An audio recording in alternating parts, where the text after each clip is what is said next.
Well, James, how could we have had a better day than today?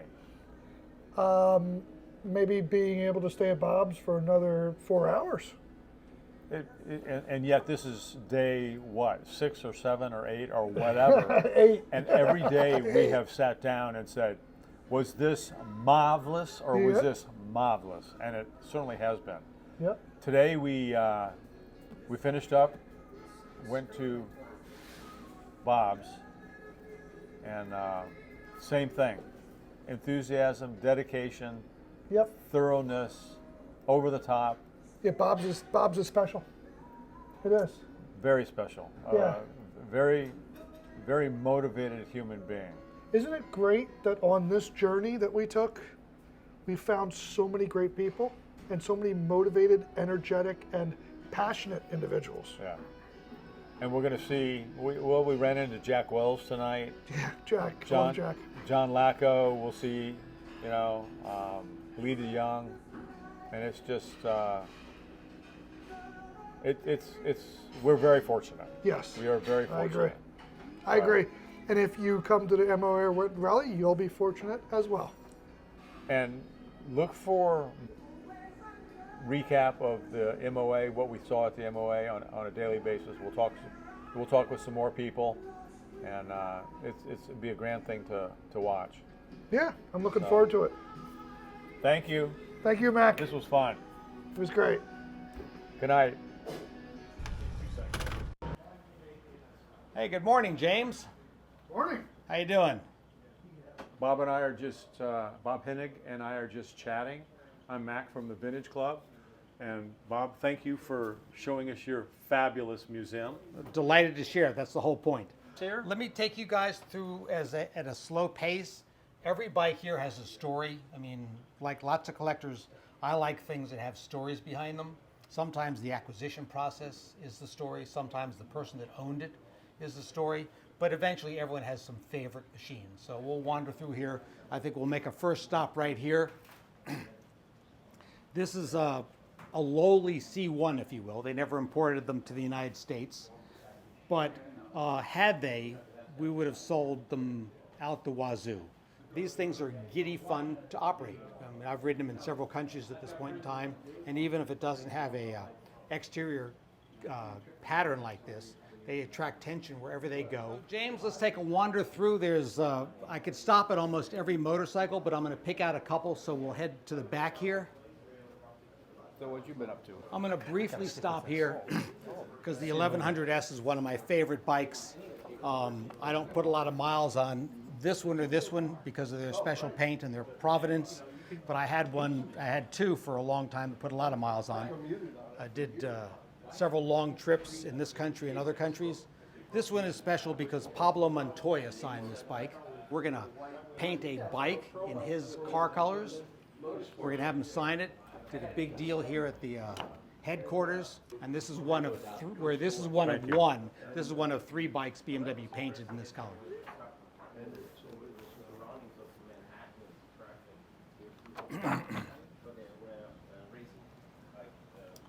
And let's wander back here.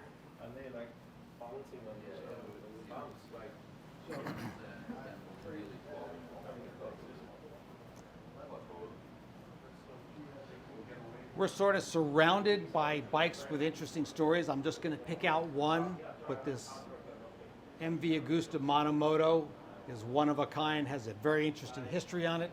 I'll leave people to come back and enjoy that story some other time. This R1200 GS has a fascinating story behind it, as well as an amazing owner that was the highest ranking long-term POW during Vietnam. He shared space with John McCain at the Hanoi Hilton, but like McCain, he came out of that horrible experience and went on to serve in the military and serve his country for 4 more decades. A gentleman by the name of Fred Tausch and I met in the late 70s. He had been riding this bike for 7 years at that point in time, and we crossed paths year after year after year at vintage meets, at national rallies, at club rallies, et cetera, et cetera.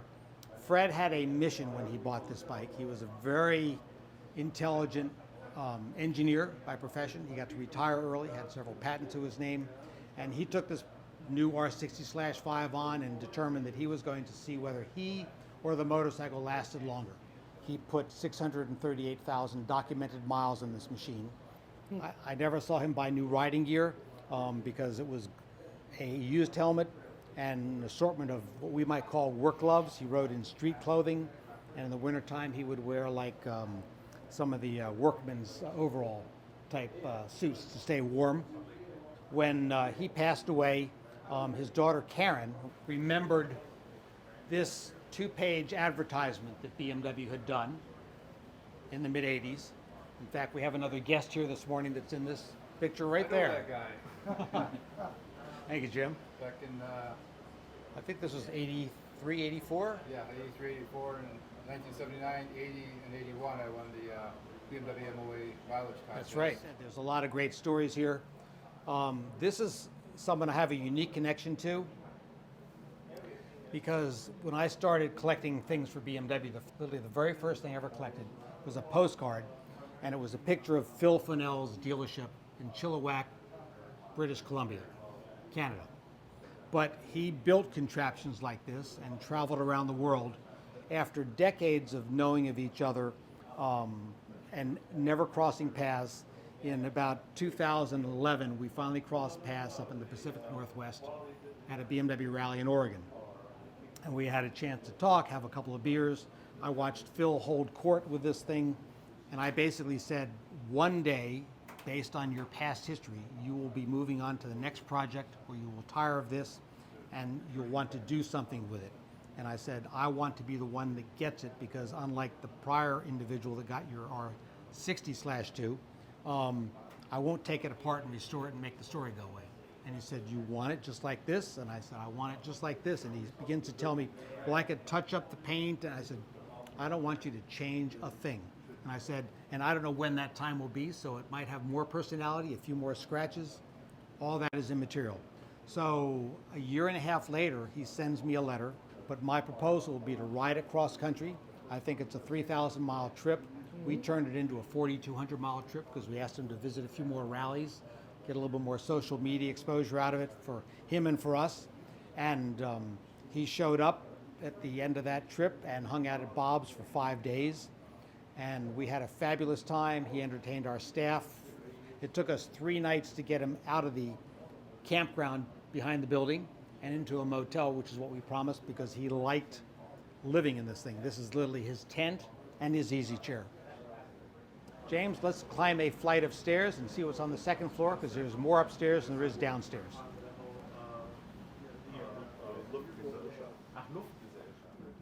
Okay, we just came upstairs to Bob's second floor, and he arrives at the top, and he looks around and he goes, And what's going through his mind is, where do I start? Because it's all very intriguing and interesting. Am I correct? You are, and I just made a decision coming up. I'm going to make this personal. So let's come over here. We'll have some fun. Fun things that a lot of collectors focus on is I got to have a bike, I got to have a car, I got to have a boat, got to have a plane. I have to have something that was produced the year I was born. Well, I was born in 1954. So this is a completely original, unrestored R67/2 with 974 miles on it. I got to go down and buy the bike, made a friend out of this guy. He was in the candy business. Friday morning, Friday 11 o'clock in the morning, I just got in the van and drove straight back. I get up to the rally at about 1 in the morning, camp, sleep in the back of the van. I'll have Saturday at the rally. Only made one mistake. I wanted to make sure that 8-day clock was working down there, so when I was inspecting the bike, I wound it up. And the only thing besides myself and this motorcycle in the back of that cube van was tick, tick, tick, tick, tick all night long. I got a dreadful night's sleep. They had kept everything so completely. Back in the 50s, BMW shipped their motorcycles without any fluids because that's the way shipping requirements were. No gas, no transmission oil, no motor oil, no final drive oil. And so there was a little tag hanging all over the bike that said, need to add this much oil, need to add this much oil.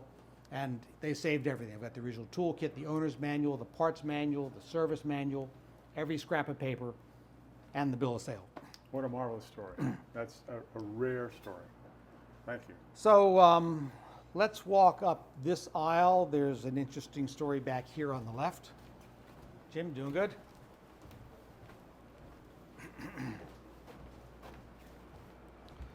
I won't spend any time lingering on the Battle of the Legends bikes. This one has a lot of miles on it because, like many of them, it was sold to a dealer, as they all were, and that dealer sold it to a customer. Marcia put 40,000 miles on this before I got to take it, but I still like it. I've got an 1100S from the same race that is pretty special, but the one over there from Gary Nixon is the most special. We might come back to that in the meantime, but it's this bike that I want to focus on. So BMW doesn't do all of their own R&D. Very common for a lot of companies to work with aftermarket vendors, privateers. We saw the most recent example of this with the rollout of the R18 cruisers. For 2 years, we were teased with custom machines built around their driveline just to keep people's interest. So after the R1100 RS, BMW was working on the R1100S project. They wanted a more true sport bike.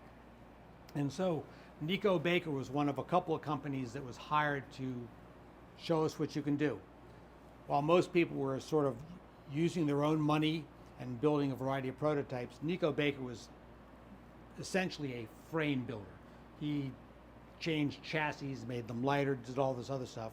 And so he decided that he was going to do 7 experiments to show BMW. He was going to show them each one. And so if you owned a brand new or relatively new R1100 RS, and we'll get that, and put your bike in Nico's hands, a year later, and for the price of another new motorcycle, you got something that looked like this. And so what his goal was is to show BMW how you could make them lighter. And so while he changed all the bodywork, and even though it appears there may be more bodywork here than there, there's actually a little bit less, but it weighs less. But the aluminum wheels on the R became magnesium wheels. And the steel A-arm that is their telelever suspension is now machined aluminum. And that heavy exhaust system with a catalytic converter in it, and that had to meet a variety of countries' emission standards and noise standards. He's got no catalytic converter, a straight header pipe, and a carbon fiber exhaust system. It's got a much deeper throat, and he shed another 30 pounds there. There's little bits and pieces here and there that were steel that became aluminum, et cetera, et cetera, et cetera. He managed to shave off about 60 pounds off a 500-pound bike. I think we're going to come over here to what I created to be Elspeth Beard's bike. This has got a fun story. She's become a wonderful friend. We converse by email many times a year. I've been fortunate that my wife and I have had her guest at our house several times. I've got a standing invitation to go visit her and spend a few nights in the water tower, which I look forward to. But what you're looking at came about over several years. When I first came in contact with her, it was because I was one of thousands and then tens of thousands and then hundreds of thousands that saw that epic picture of her on the internet. The part of the story that I like the most is that we had this undercover in the dealership, and we started the day with a 90-minute coffee meet and greet here at the museum. She didn't know this existed at all, and it was undercover where she was going to do her presentation. And I was supposed to escort her back to the dealership, but she went ahead of me with a bunch of customers, and one or two of the staff succumbed to her requests because she sees something where she's going to do her display. There's clearly a motorcycle underneath there. There's a big lump in the back, and she's going, all right, I'm beginning to suspect something here. So they uncovered it for her, and instantly she has tears running down her face. And I look forward to having her back again. We're already planning an event for 2024 with Elsbeth and 2 other world travelers that have done distinctly different trips in Elsbeth, but epic trips by themselves that we think will be quite an interesting event. Well, we're going to ask Bob to sign the famous fender, which will be auctioned off later on. But of note is Bob sitting on a sidecar, which has a single-sided swing arm. just a very interesting sidecar.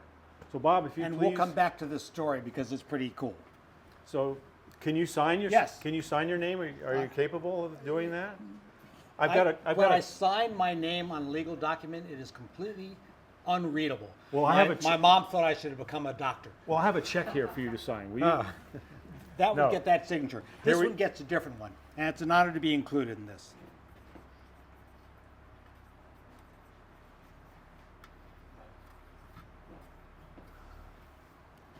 What is the X for, or what is that? It's a roundel. Okay, It's a rondelle. okay. Because Bob now is BMW and Ducati. I think it would be I understand. unprofessional for me to put a Ducati logo on this I fender. agree. I'm just mentioning that from a marketing standpoint. So In fact, to tell you what, I'm people going to improve this ever so slightly. There we go. There we go. Good.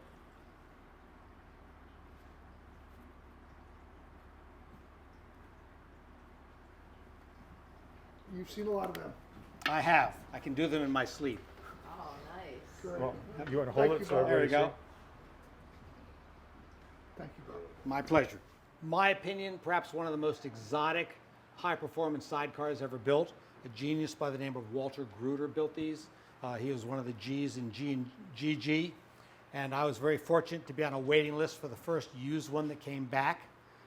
Walter had hoped to build 100, maybe 200 of these, but he built them from brand new K1100 LTs. He was one of the very few people that was ever authorized by BMW to take apart a new motorcycle, repurpose many of its parts, and sell that product with a same one-year European warranty on anything that was unmodified. And I couldn't afford these when they first came out, but when I saw it at the Cologne show, I was in lust. I had a choice of yellow or yellow. So it's a Ferrari color, and he made me a very fair offer on the bike, and I said yes. So It's stunning. And I've done a few modifications, the driving lights up front, the stain tune exhaust, a few other things, but they've got a 10-gallon fuel tank that runs down and underneath, and the battery's back in this corner. So between the single-sided steering up front, center hub steering, full torsion bar suspension underneath, and 100 pounds of fuel and battery in this corner, this will actually go around a right-hand turn faster than a left.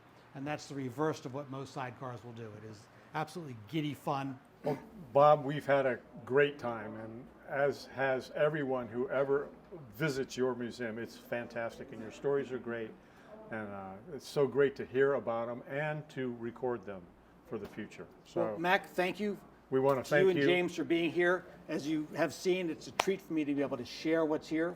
We had time for, I don't know, 7 or 8 stories. We only have another 95 to go. But I'm standing by perhaps the rarest of the R32s that exist. It's not the oldest, but it's got the best story. And we'll have to save that for some time when you visit, folks. So, yes, right. That was what I was going to say. Come visit. Yep. This is an awesome place. And we have, I'll put in there, we have special hours today until 9 p.m. And we'll be back here on Sunday after the BMW MOA rally from 10 to 4. How do people arrange for a tour? Other than these 2 days we just talked about, this has been a challenging year because it's BMW's 100th anniversary. We have a lot of events in and out of the country and a lot of things going on. And we had hoped to have regular hours posted already, but by the time we get back from the rally, we'll have some regular hours posted. It will typically be a couple of Saturdays, a Sunday, and a weekday evening each month for the rest of the year. Will they be available on your website? They will be posted on the website. Okay. And I also do tours of small groups by appointment. Thanks again, Bob. Pleasure, thank you. The vintage community owes you a debt. I owe them equal debts because I get to be the caretaker for all this stuff.